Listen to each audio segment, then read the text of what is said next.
I was working at the zoo and I was training elephants.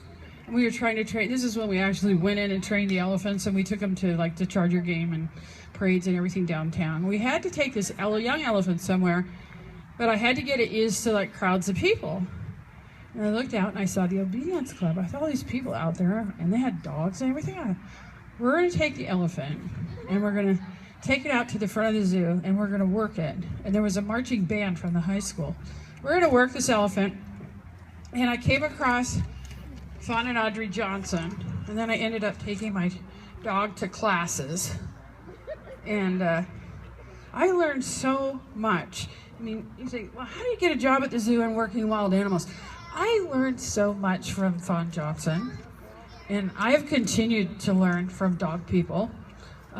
It is just amazing, the skills and the finesse.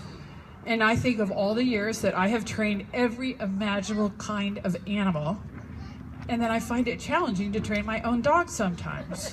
He's fast, he's smart, he's faster than I am, he's challenging all the time, you know, and I'm going, you're like this well-known animal trainer. I mean, one time I was going down the Lemon Grove Parade, Main Street, and I was the Grand Marshal, and they said, here comes animal expert and world-renowned trainer Joan. And I was riding a black quarter-horse stallion, and I had a camel dallied to my horn.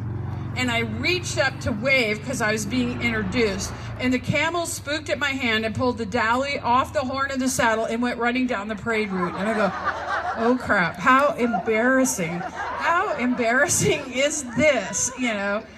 And, you know, it's still true. You never know it all.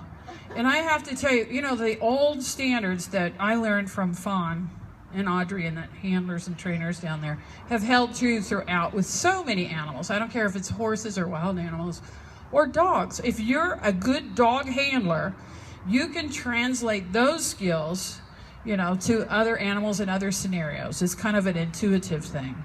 I work with Angie Monteleone. I don't know if you know her. She should maybe still be here. She left.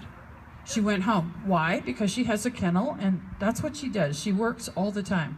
But, you know, I still continue to learn. We're going to dog shows now, and I'm always learning from her, just little handling tips and skills about working with dogs. So never think you know it all, because you don't. I mean, there's always, you know, a better way or somebody who's better at it than you do. And it is a skill, and I see it in the kids here, and I see certain of them that just seem to have it. They just have that intuitive sense. And they ask me, how do I learn how to do this? And I say, you know, it's really hard. There isn't a book to teach you how to do it. It's like a field that you know, develop, and it's a mindset, and it's learning to read the animal, learning to understand what is that animal thinking, what is it doing, how do I get the most out of it, how do I get what I want from it, you know? And I think the most rewarding thing is that, I don't care if it's showing horses or showing dogs, that you never really know it all, and there's always more to learn, and there's always room for improvement.